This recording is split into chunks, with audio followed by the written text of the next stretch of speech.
ഒരേപോലെ ചിക്കൻ കറി ഉണ്ടാക്കി മടുത്ത് തുടങ്ങി. എന്നാൽ പിന്നെ ഇതൊന്ന് ട്രൈ ചെയ്ത് നോക്കിയാൽ. ഇതാണ് ഹരിയാലി ചിക്കൻ, പച്ച കളറിലുണ്ടാവും ഈ ചിക്കൻ ഗ്രേവി. ഓക്കെ, അതിന് വേണ്ടിയിട്ടുള്ള നമുക്ക് തയ്യാറെടുപ്പ് നോക്കാം. ഞാൻ ഒരു കപ്പിൽ ഫുള്ള് പുതിന ഇല എടുത്തിട്ടുണ്ട്. അതേപോലെ ഒരു കപ്പ് നിറച്ച് മല്ലിയില, അതേപോലെ തന്നെ അതേ അളവിൽ തന്നെ ഞാൻ കറിവേപ്പിൻ്റെ ഇലയും എടുത്ത്, എരിവിന് പച്ചമുളകാണ് ഞാൻ എടുത്ത് വെച്ചിട്ടുള്ളത്. കാരണം ഇത് നമ്മളിതിൽ മുളക് പൊടി ചേർക്കുന്നില്ല. അതുകൊണ്ട് തന്നെ പച്ചമുളക് നിങ്ങൾക്ക് എത്രത്തോളം എരിവ് വേണോ അതിനനുസരിച്ച് ചേർത്ത് ഒന്ന് ക്രഷ് ചെയ്തെടുക്കുക ആദ്യം.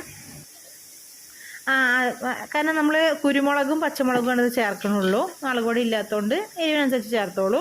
ഒന്ന് ക്രഷ് ചെയ്തെടുത്തതിന് ശേഷം കുറച്ച് വെളുത്തുള്ളി ഞാൻ തോലുകളഞ്ഞ് വെച്ചിട്ടുണ്ട്, അതുകൂടെ ഒന്ന് ചേർത്ത് കൊടുക്കുക. പിന്നെ ഒരു കഷ്ണം ഇഞ്ചി ഇതേപോലെ ഇട്ട് കഴിഞ്ഞിട്ടുണ്ടെങ്കിൽ ചിലപ്പോൾ ചതഞ്ഞ് അവിടെ കഷ്ണമായി കിടക്കുകയുള്ളൂ. അപ്പം ഞാൻ കഷ്ണമാക്കി ഇട്ട് കൊടുത്തിട്ട് ഒന്ന് അരച്ചെടുക്കുന്നുണ്ട്. ഞാൻ അരച്ചെടുക്കട്ടെ. ഇതാ നോക്കി നോക്കൂ, ഇപ്പോൾ നന്നായിട്ട് അരച്ച് കിട്ടിയിട്ടുണ്ട്. ഇത് അവിടെ ഇരിക്കട്ടെ. നമുക്കൊരു ചട്ടി അടുപ്പത്ത് ചൂടാക്കിയിട്ട് അതിലേക്ക് 2 ടീസ്പൂൺ നെയ്യ് ഒഴിച്ചു കൊടുക്കാം. നെയ്യിൻ്റെ ആ ഒരു മണവും സ്വാദും ഈ ചിക്കൻ ഗ്രേവിയിലേക്ക് അടിപൊളിയാണ്. അപ്പം ഞാൻ 2 ടീസ്പൂൺ നെയ്യും അതിലേക്ക് കുറച്ച് വെളിച്ചെണ്ണയും ഒഴിച്ചു കൊടുക്കുന്നുണ്ട്. പിന്നെ അതിലേക്ക് ഞാൻ കുരുമുളക്, പെരുംജീരകം, ഏലക്ക, തക്കോലം, പട്ട, ബിരിയാണി ഇല, ബ്രിഞ്ചി ഇല എല്ലാം കൂടെ ചേർത്തിട്ട് ഒന്ന് മൂപ്പിച്ചെടുക്കുന്നുണ്ട്.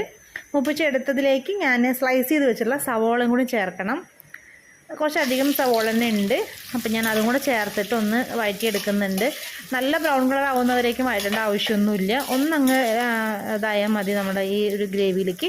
ഇതിലേക്ക് 1 ടീസ്പൂൺ ഇഞ്ചി വെളുത്തുള്ളി പേസ്റ്റും കൂടി ചേർത്ത് കൊടുക്കുന്നുണ്ട്. ഇതിലേക്ക് അധികം ഇഞ്ചി വെളുത്തുള്ളി പേസ്റ്റ് ആവശ്യമില്ല, 1 ടീസ്പൂൺ മതി.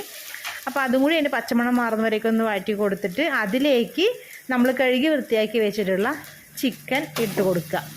നമ്മളിപ്പോൾ ഇതിലേക്ക് നമ്മൾ സാധാരണ വയ്ക്കുന്ന പോലെ മഞ്ഞപ്പൊടി മുളക് പൊടിയൊന്നും ഇപ്പോൾ ഇടേണ്ട ആവശ്യമില്ല. നമ്മൾ ഇതിലിട്ടിട്ട് ഒന്ന് ഉപ്പും കൂടെ ചേർത്തിട്ട് ഒന്ന് വഴറ്റി ഇതിലുള്ള ഈ വെള്ളത്തിൽ തന്നെ, അതായത് നമ്മൾ സെപ്പറേറ്റ് വെള്ളം ഒഴിക്കേണ്ട ആവശ്യമില്ല. ചിക്കനിൽ നിന്ന് ഊറി വരുന്ന വെള്ളം തന്നെ ധാരാളമാണ്. അപ്പോൾ അതിൽ കിടന്നിട്ട് തന്നെ ഈ നെയ്യിൻ്റെയും വെളിച്ചെണ്ണയുടെയും പിന്നെ സ്പൈസസൊക്കെ നമ്മൾ ചേർത്തിട്ടുണ്ടല്ലോ, അതിൻ്റെ മണമൊക്കെ നമ്മൾ ഈ ചിക്കനിലേക്ക് ആഡ് ആവും. അപ്പോൾ അതിന് വേണ്ടിയിട്ടാണ് നമ്മൾ മസാലകളൊന്നും ചേർക്കാണ്ട് ഇതിൽ തന്നെ കിടന്നിട്ടൊന്ന് ഹാഫ് ബോയിൽ ആവുന്ന പോലെ, അതായത് നല്ല വേവേണ്ട ആവശ്യമില്ല. പകുതി ഒന്ന് വേവുന്ന വരേക്കും ഒന്ന് നമുക്ക് ഇളക്കി വെച്ച് ഇതേപോലെ ഇളക്കി കൊടുക്കാം. ഇളക്കിയിട്ട് നമ്മളൊന്ന് അടച്ച് വെച്ചിട്ട് ഒരു പകുതി വേവാവുന്നത് വേവിച്ചെടുക്കാം. ഇടയ്ക്കൊക്കെ ഒന്ന് ഇളക്കി കൊടുത്തോളൂ, അല്ലെങ്കിൽ അത് അടി പിടിക്കാൻ ചാൻസ് ഉണ്ട്. അതിലുള്ള വെള്ളം തന്നെ മതി വേവാൻ. തുറന്ന് നോക്കിയിട്ട് ഒന്നും കൂടി ഒന്ന് ഇളക്കി നോക്കുക. കാരണം അടി പിടിച്ച് അതിൻ്റെ മണമൊക്കെ മാറിപ്പോവും.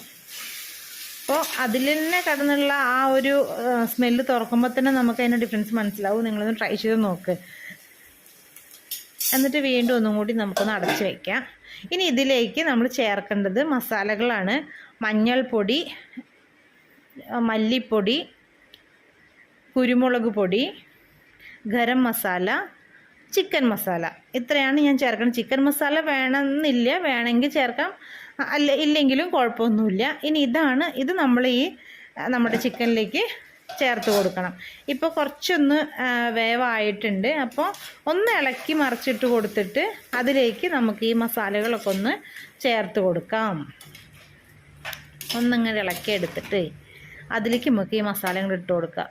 പണ്ടില്ലേ ആദ്യത്തെ വെള്ളം തന്നെ ഊറി വന്നിട്ടുണ്ട്. നോക്കി നോക്കും, ഇത്ര വെള്ളം ഇതിൽ തന്നെ ഉണ്ട്. അപ്പം ഇനി നമ്മൾ സെപ്പറേറ്റ് വെള്ളം ഒഴിച്ച് കഴിഞ്ഞാൽ ചിക്കൻ കറിയായി മാറും. ഇത് ചിക്കൻ കറി ആയിട്ടല്ല വേണ്ടത്. അപ്പം അതുകൊണ്ട് വെള്ളം ഒഴിക്കേണ്ട, നമുക്ക് ഈ മസാല ചേർത്ത് കൊടുക്കാം.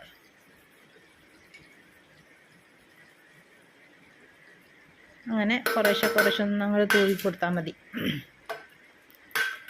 ഓക്കെ, ഇനി നമുക്കിതൊന്ന് ഇളക്കി യോജിപ്പിക്കാം. ഇനി ഈ മസാലകളൊക്കെ ഒന്ന് ഈ ചിക്കനിൽ പിടിക്കുന്ന വരേക്കും ഒന്ന് നന്നായിട്ടൊന്ന് ഇളക്കി കൊടുത്തോളൂ.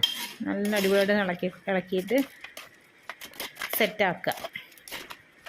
മുളക് പൊടി മാത്രം നമ്മൾ ചേർക്കുന്നില്ല, ഒന്ന് സെറ്റാക്കി എടുത്തിട്ട് ഒന്ന് വേവട്ടെ.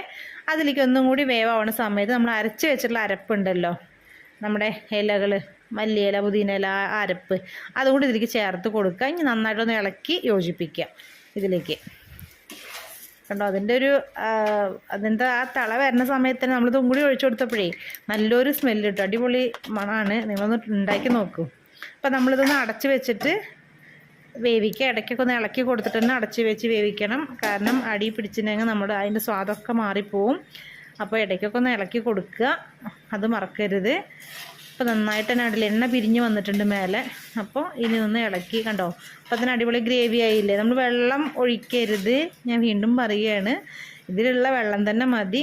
ഇപ്പോൾ കണ്ടോ നല്ല തിക്കായിട്ട് നമുക്ക് ആ ഗ്രേവി കിട്ടും.